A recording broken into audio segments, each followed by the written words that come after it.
आप सभी को जोहार रहेगा, जो कि हटिया विधानसभा से एक तरफ कांग्रेस से अजय नाथ साहदेव, दूसरी तरफ भारत आदिवासी पार्टी से कुंदर सिंह मुंडा और बीजेपी से लगभग अभी नवीन जायसवाल का दावेदारी होने जा रहा है, और एक तरफ निर्दलीय से जो कि अलबिन लकड़ा हटिया विधानसभा से, जो कि समाज सेवी में काफ़ी कार्य किए हैं, कोरोना काल में काफ़ी जनता को राशन उसन बांटने का भी कार्य किए हैं। दादा, सबसे पहले जोहार, आपको बहुत बहुत स्वागत है हमारे चैनल में। आज मैं निर्दलीय प्रत्याशी के रूप में हटिया विधानसभा में नामांकन कर चुका हूं।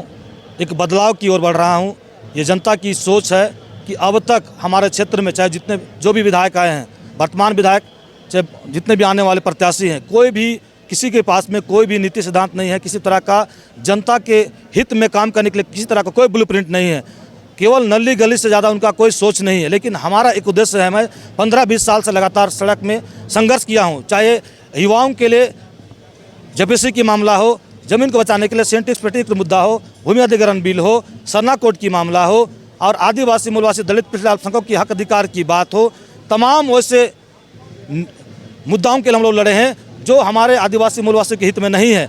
रघुवर दास के साथ जितने भी सरकार बने उससे पहले भी हम लोग, उनके बाद भी लगातार लोग संघर्ष किए हैं, और तब गठबंधन के साथ कहने पर बना है। दादा, सबसे पहले आप विधानसभा में आइएगा तो किस मुद्दा पे चर्चा कीजिएगा? और आज हम एक सोच के तहत मैं विधानसभा में जब आऊँगा तो हमारे लोगों के लिए जल जंगल जमीन की सुरक्षा हेतु एक नीति बनाने का काम करूंगा, विस्थापन को रोकने हेतु एक नीति बनाने का काम करूंगा, युवाओं को रोजगार से जोड़ने के लिए, महिलाओं को सम्मान देने के लिए, आदिवासी मूलवासियों का, अल्पसंख्यकों का जो हक अधिकार, विशेष अधिकार जो संविधान में प्रदत्त है, उनकी सुरक्षा के लिए मैं सदन में पॉलिसी बनाने के ऊपर मैं काम करूंगा, ताकि क्षेत्र में जनता की सीधा विकास हो। मूलभूत सुविधा के साथ साथ जो संवैधानिक हक अधिकार है वो जनता को मैं दिलाकर सदन में आवाज़ उठाने का काम करूंगा। महिलाओं के लिए क्या कार्य कीजिएगा? जैसे हेमंत सोरेन महिलाओं के लिए मैया सम्मान योजना लाए हैं, तो आप किस कार्य पे फोकस डालिएगा?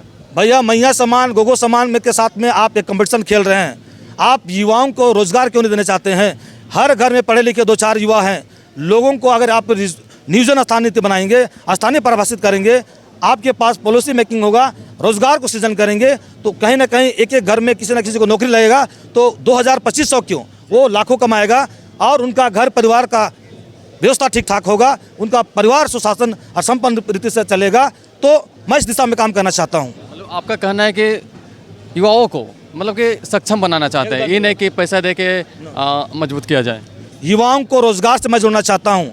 युवाओं के लिए रोजगार सृजन हो इस राज्य में। यहाँ पर 40-40% से एबव यहाँ पर खनिज संपदा से भरा हुआ राज्य है। उसके बावजूद आज यहाँ बेरोजगारी है, पलायन हो रहा है और गरीबी बढ़ रही है। इन तमाम मुद्दाओं को लेके हर घर में युवाओं को सक्षम, रोजगार के साथ साथ में बिजनेस के व्यापार की ओर बढ़ाना चाहता हूँ, उद्योग नीति बनाना चाहता हूँ। इन तमाम बातों से मैं युवाओं को जोड़ना चाहता हूँ, ताकि हर घर में एक युवा अगर सक्षम हो तो अपने घर को ठीक ठाक संबल बना सकता है, और हर परिवार एक सुशासन और सुव्यवस्थित परिवार बनने का काम होगा। दादा, रातू क्षेत्र में कोई डिग्री कॉलेज उसे खास नहीं, जैसे लॉ कॉलेज हो गया, क्या इस पे आप फोकस डालिएगा? निश्चित तौर पर शिक्षा व्यवस्था के मैं काम करूंगा।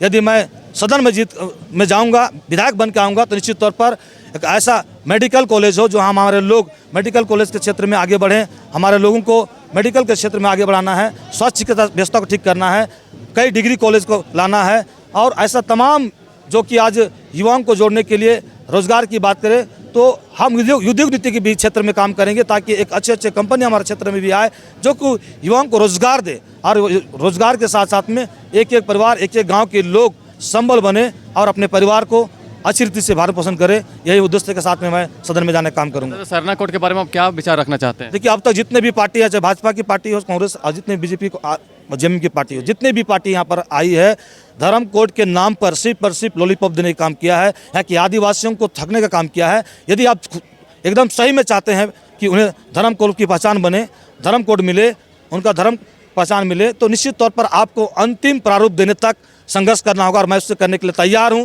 चाहे वो सदन में बात हो, चाहे दिल्ली तक जाना पड़े, मैं केंद्र लेवल तक में सरना कोड को धरातल पर लाने का अंतिम प्रारूप देने तक मैं काम करूंगा। चलिए, बहुत बहुत धन्यवाद रहेगा। बहुत धन्यवाद। जोहार। अजय दास से भी बातचीत करने का कोशिश करते हैं हम। दादा, सबसे पहले तो आप पत्रकार भी थे, और इसके बाद समाज में कई सारे स्कूल भी खोलने का आप कार्य किए, तो कैसे देखते हैं अलबिन लकड़ा जी को? देखिए, यहाँ पर जो झारखंडी मूल के जो लोग हैं उनकी स्थिति जो है बहुत बद से बदतर हो गई। जिस अपेक्षा के साथ झारखंड के लोगों ने आंदोलन किया झारखंड अलग राज्य के लिए, और अपने प्राणों की आहुति तक दे दी, वह सपना टूटता हुआ नजर आ रहा है। आज युवाओं को देखिए, चाहे आप बुजुर्गों को भी हालात को देखिए, तमाम सामाजिक चीज़ों को देखिए, इस तरीके से जकड़ में चला गया है झारखंड कि लग रहा है कि अब झारखंडियों का राज नहीं, बाहरियों का राज यहाँ पर चलने लगा है। तो इसको लेकर आज युवाओं को आना पड़ेगा। अभी आप सरना कोड की बात करें, सरना कोड को हेमंत सोरेन की सरकार ने तभी पारित किया जब हम युवा सड़कों पर उतरे, और उसकी अगुवाई हम ही लोग के द्वारा किया गया था। और ये चीज़ हम बात बता देना चाहते हैं कि ये लॉलीपॉप देने का काम किया जा रहा है सरना कोड के नाम पर। भाजपा के लोग बोलते हैं कि आदिवासी हिंदू है, उस तरीके से जो कांग्रेस के लोग भी जो है जिस तरीके से राजनीति कर रहे हैं, जेएमएम के लोग हैं जिसको लटका के रखना चाहते हैं, ये बता देना चाहते हैं कि आने वाला समय में एक जन आंदोलन खड़ा किया जाएगा। करोड़ों लोगों को इसके साथ जोड़ा जाएगा और कोई ताकत नहीं है कि सरना कोड को रोक लेगा आने वाले समय में। इस तरीके से हम युवाओं को मौका देंगे और इसीलिए आज हम एल्विन भाई जैसे लोगों को यहाँ पर समर्थन करने के लिए आए हैं। आज नवीन जायसवाल की अगर बात करें तो नवीन जायसवाल आज जितने भी वहाँ के मामले हैं, विस्थापितों का जो अधिकार है हटिया विधानसभा क्षेत्र में, आप देखिएगा कि जो एचईसी विस्थापित हुए, जितने लोग वहाँ पे जो ज़मीन देने का काम किया, आज तक पट्टा का भी अधिकार उनको नहीं मिला, उनके नाम से ज़मीन तक नहीं है। मतलब अपने ही राज्य में वो गैर सादा पट्टम करा दिए, सादा पट्टा नहीं, मतलब उनको अधिकार ही नहीं है, कोई ज़मीन उनके नाम से नहीं है, ना ही उनको कोई सुविधा मिली। और जो आपके यहाँ के नवीन जायसवाल जो विधायक है वो बोलते हैं कि मैं तो जनता का सेवक हूँ। तो भैया आदिवासी मूलवासियों के सेवक आप क्यों नहीं हैं? उनके अधिकार की बातों को सदन में क्यों नहीं रखते हैं? तो इस तरह की बातें हैं। आप बात करिए अजय नाथ सहदेव की।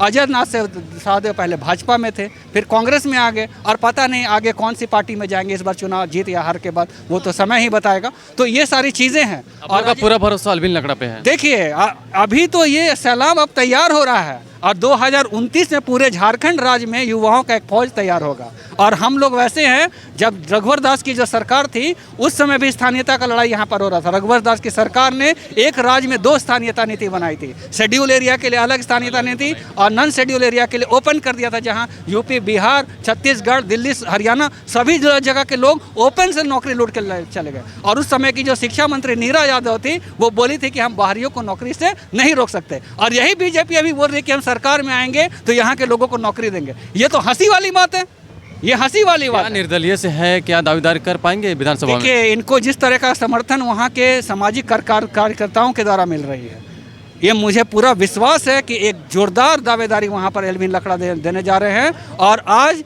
अजय नाथ सहदेव और नवीन जायसवाल जैसे लोगों को लोग पहचान चुके हैं कि ये केवल अपने कुर्सी के लिए लालची लोग हैं और अपनी गद्दी के लिए किसी स्तर की राजनीति कर सकते हैं। और इसलिए हमें विश्वास है कि एल्विन लकड़ा एक मजबूत दावेदारी हटिया विधानसभा। तैयारी है दादा आप लोग की? देखिए तैयारी तो हमारे सालों भर चलती रहती है। जब कोई आपको हम बता दे रहे हैं कि जब भाजपा की सरकार थी तो आप कोकर में जो बिरसा मुंडा का जो समाधि स्थल है, वहाँ बिरसा मुंडा का जो स्टैचू का हाथ टूट गया था, हम लोगों ने आंदोलन करने का काम किया। और जब आप जाएंगे वहाँ पर जो आपका बुद्धू भगत का जो अरगोड़ा चौक में जो वहाँ भी उसको हटाने का काम किया था, हम युवाओं ने लड़ने का काम किया। स्थानीयता के लिए हम युवाओं ने लड़ने का काम किया। जेपीएससी के नियोजन के लिए हम लोगों ने उसको सुधार के लिए आंदोलन करने का काम किया। लेकिन हेमंत सोरेन की सरकार से हमें बहुत अपेक्षा थी कि हेमंत सरकार इस चीज़ को करेंगे, लेकिन वो किए नहीं। लेकिन आज हम समझ गए हैं कि हेमंत सोरेन हो, जो जेएमएम कांग्रेस की पार्टी हो, जो महागठबंधन के रूप में या भाजपा हो, सब युवाओं को चलने का काम कर रहा है, झारखंडियों को चलने का। बहुत बहुत धन्यवाद रहेगा जो कि अजय नाथ सहदेव और एक तरफ नवीन जायसवाल से दावेदारी टक्कर हो गई। बहुत बहुत धन्यवाद दादा। जोहार। जोहार, बहुत बहुत धन्यवाद।